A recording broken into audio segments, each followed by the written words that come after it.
Isabelle Maréchal, une vision constructive. Avec elle, notre réflexion se bâtit. Isabelle Maréchal. Il y a Claude qui qui réagit à notre discussion sur le salaire minimum qui augmente aujourd'hui à 16,10 $. Il dit quand augmente le salaire minimum, ce sont tous les autres travailleurs payés plus cher qui ensuite demandent des augmentations. Il y a Jonathan qui dit il y a 30 ans, on avait le même discours que le salaire moyen n'était pas suffisant. C'est bien beau vouloir augmenter le salaire minimum de beaucoup de gens, mais personne n'est payé à payer plus cher ses aliments et services de base. Et il y a Martin qui dit, dans mon emploi, au début des années 2000, mon salaire était de 14 $ de l'heure. Aujourd'hui, c'est 25. Depuis les 20 dernières années, une augmentation de 11 $. Pensez-vous que ça rejoint l'augmentation du coût de la vie? Bref, il y a beaucoup de gens qui disent que finalement, le salaire minimum, il n'y a plus personne qui veut travailler à ce tarif-là. Je vous représente mes invités. Nathalie Gay, directrice générale de l'Observatoire québécois des inégalités. Jacques Letourneau, ex-chef syndical, observateur de la chose sociale et politique. Réaction d'abord à l'appel de Carole tout à l'heure, qui se prépare à travailler jusqu'à 80 ans. Je disais un peu à la blague, mais pas tant, qu'on allait être tous un peu japonais dans les prochaines années. Vous savez qu'au Japon, les travailleurs travaillent jusqu'à 80-85 ans. La vie est différente là-bas. Est-ce que c'est ce qui nous pend au nez, tu penses, Jacques? De travailler plus tard parce que les retraites ne permettent pas. Là, on parle du salaire minimum, mais regarde l'exemple de Carole avec ses retraites qui ne lui permettent pas de joindre les deux bouts. Elle fait 1800 $. Elle est chanceuse d'avoir un logement qu'elle a depuis 30 ans. Elle est mieux de s'accrocher après la poignée de porte parce que ça se peut qu'elle se fasse évincer éventuellement. On ne sait pas. Il y a tout ça. Oui, mais ça serait peut-être une émission en soi à faire Oui, parce ça, que c'est sûr. tu sais le concept Isabelle de liberté 55, ça n'existe plus ça, à moins d'être riche, Ouais. riche, riche, riche. Mais sinon, tu sais, arrêter de travailler. Tu sais, moi, je suis un retraité, mais je pense que je vais travailler encore longtemps, à moins de tomber malade, évidemment. Puis c'est même pas une question parce que j'ai un bon régime de retraite. Tu sais, je suis quand même un privilégié, je le reconnais, de la société avec un régime à prestations déterminées, ce qui existe de moins en moins. Mais je le fais aussi, je travaille encore parce que faut que je fasse quelque chose, là. Je peux pas aller m'asseoir sur mon quai au chalet 12 mois par année. Je serais pour virer fou, tu sais. Fait que, donc, évidemment, les gens sont en santé, les gens vivent plus longtemps, mais en même temps, continuer à travailler, c'est une chose, mais dans des conditions qui sont quand même facilitantes. Et malheureusement, bon nombre de retraités. Hey, massothérapeute, la dame avait 72. Je doute pas de sa forme 73, physique.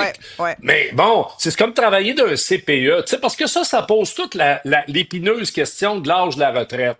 Et c'est sûr que spontanément, notamment le mouvement syndical va dire non, on touche pas à ça parce qu'il y a des emplois pénibles puis tu peux plus travailler comme pompier, policier, infirmière ou éducatrice en CPE jusqu'à 80 ans, puis ils ont raison. Mais ça se peut-tu que sociologiquement, le monde a changé, on est plus en forme, on vit plus longtemps et financièrement en plus, on a besoin de travailler plus longtemps. En tout cas, c'est tout un chapitre qu'on pourra pas éviter, y compris dans le mouvement syndical, là. Oui, tout à fait. Bien, évidemment, puis les syndicats sont là pour rappeler qu'il y a des travailleurs, Nathalie, qui travaillent fort là, physiquement, puis quand arrive l'âge de la retraite, sont contents. Moi, j'ai souvent l'occasion de parler à des gens de la construction qui vont dire hey, regarde-moi, là, j'ai été sur des échafauds, puis mon corps est juste plus capable. Fait qu'à 60, là, je suis vraiment content que ça finisse. Mais il y a des classes de travailleurs qui, d'abord, n'auront pas le choix, puis peut-être que ça va être ça aussi la vie qui nous attend du travail. Et c'est là où toute la discussion sur le salaire minimum, le salaire minimum va-t-il être encore une donnée sur laquelle on va pouvoir s'appuyer pour juger, là? Bien, on voit qu'il y a de plus en plus de travailleurs âgés au salaire minimum. Oui, 16 % des 55 ans et plus qui travaillent sont au salaire minimum, là, selon des données qui avaient été publiées en 2023. Et si on regarde une personne de 65 ans qui reçoit le supplément de revenu garanti, la pension de sécurité de vieillesse, qui travaille à temps plein au salaire minimum, va être quand même en dessous du revenu viable identifié par l'IRIS. Donc, c'est beaucoup d'efforts. Et on n'arrive même pas, dans le fond, à atteindre un niveau là, qui nous permette de vivre là, au-delà de la pauvreté. Donc, vous prônez, il y a beaucoup de groupes d'ailleurs, des groupes communautaires qui le disent, vous faites des analyses là-dessus à l'Observatoire. Donc, vous dites, il faut continuer à augmenter le salaire minimum. Il y a même des gens qui disent, là, avant c'était 15 $, maintenant je pense que c'est rendu 20 $. Il y a bien des gens qui disent, en bas de 20 $, ça n'a juste plus de bon sens. Puis c'est vrai, si on posait la question aux gens, travaillez-vous, est-ce que les jobs à moins de 20 $, ça vous intéresse? Pas sûr qu'il y aurait beaucoup de monde, là. Quand on regarde les Même gens... les étudiants en bas de 20 $, ils veulent plus travailler. Là. Bien, parler des étudiants, la première préoccupation maintenant des associations étudiantes, c'est l'insécurité alimentaire. C'est plus les frais de scolarité ou autre chose. Donc, vous parliez de mobilité sociale tout à l'heure. Des jeunes, OK, qui grandissent en milieu rural ou qui doivent se déplacer pour aller au cégep, à l'université, ils vont devoir se loger, ils vont devoir se nourrir. Et c'est de plus en plus difficile. Il faut regarder les gens au salaire minimum, là. 75% des gens ne vivent pas en couple. La plupart, ils sont presque tous en logement. Ouais, donc, ça, c'est terrible, ça. Il faut voir les dépenses de ce groupe de travailleurs et de travailleuses autour du salaire minimum pour voir, on ne peut pas juste se baser sur l'indice des prix à la consommation générale pour déterminer, dans le fond, le panier là, de biens et de services auxquels ils doivent là, avoir accès. Et Nathalie, vous disiez tout à l'heure, si au Québec, grâce à tout notre filet social, nos avantages sociaux pour les familles, on l'a souvent dit que si tu veux avoir des enfants, tu es aussi bien d'être au Québec qu'ailleurs, qu'en Ontario, par exemple. Mais ce filet social, on le voit s'effriter aussi. Il y a de plus en plus de trous dans le filet. Il y a de plus en plus de gens qui sont, par exemple, obligés de faire des dépenses en santé pour s'assurer d'avoir accès à certains services. Par exemple, si vous devez avoir un IRM, une résonance magnétique, à moins d'y aller en pleine nuit, vous allez peut-être devoir aller au privé si c'est pressant. Donc, c'est des dépenses qui s'ajoutent, en fait. Et quand on regarde les personnes âgées, justement, ou les aînés qui doivent continuer à travailler pour payer tout un paquet de services médicaux aussi, qui ne sont pas couverts, ça, c'est des dépenses en plus. Ça, vous avez tellement raison. Puis ça aussi, c'est un autre sujet dont on pourrait parler longuement, mais il y a de plus en plus de gens qui s'endettent aujourd'hui pour se payer des soins de santé, et je parle bien au Québec.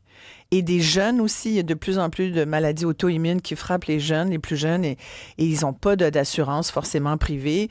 Et donc là, c'est le 67 % remboursé par la RAMQ, mais la RAMQ rembourse de moins en moins de choses aussi. Bref, c'est un autre dossier, mais tout est dans tout, comme on dit. Ça ajoute aux frais. Merci, Nathalie Gué. Jacques Letourneau, en conclusion.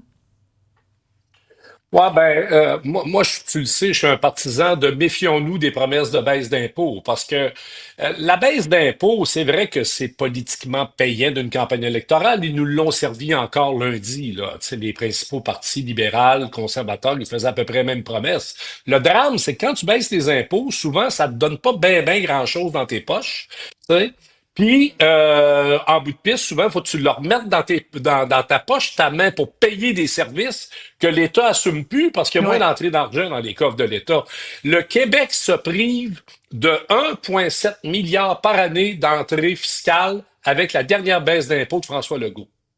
Donc, tu sais, il y a le débat de Maisonneuve-Rosemont encore un matin, là. Exact. Donc, on se prive de 1,7 milliard par année dans les coffres de l'État. Fait que moi, je préfère payer peut-être un petit peu plus, quitte à avoir des mesures fiscales pour les plus démunis. Ça, moi, j'ai pas de problème, rehausser le montant de base, ou s'il y a des gens qui en ont vraiment besoin. Mais après ça, la classe moyenne avancée, elle paye de l'impôt, mais il y a des services qui viennent avec. Oui, c'est ça. De moins en moins. Mais là, tu fais bien de rappeler le 1,7 milliard. Ça, c'est le chèque, le dernier. Oui. C'est-tu le dernier chèque, ça? C'est pas le chèque, là. Sa dernière baisse, c'est la baisse d'impôts que la CAQ avait promis en campagne électorale. Tout le monde s'en rappelle même plus. Demande au monde, fais une enquête. Même les gens qui faisaient 100 000, c'est ça. Demande, bien sûr. On s'en souvient plus. Riches, évidemment. C'est vrai qu'on s'en souvient plus. Tu demanderas au monde dans un sondage combien ça vous a donné de plus net par mois. J'ai bien hâte de voir la réponse. Complètement. Merci à tous les deux. Merci Jacques Letourneau. Merci beaucoup Nathalie Gué. Ça me fait plaisir. Plaisir. Oui, merci beaucoup. J'ai un petit mot pour vous, tout le monde. Là, si vous êtes sur le pont Jacques-Cartier ou si vous êtes en voie de vous diriger dans ce coin-là, faites bien attention. On vient de m'annoncer, là, c'est breaking news. Toute la rive sud est bloquée. Il semble qu'il y a un accident sur le pont Jacques-Cartier.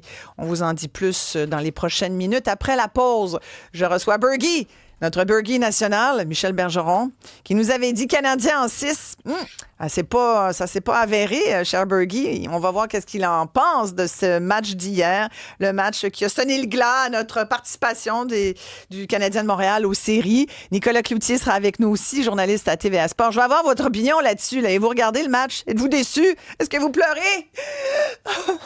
On revient après.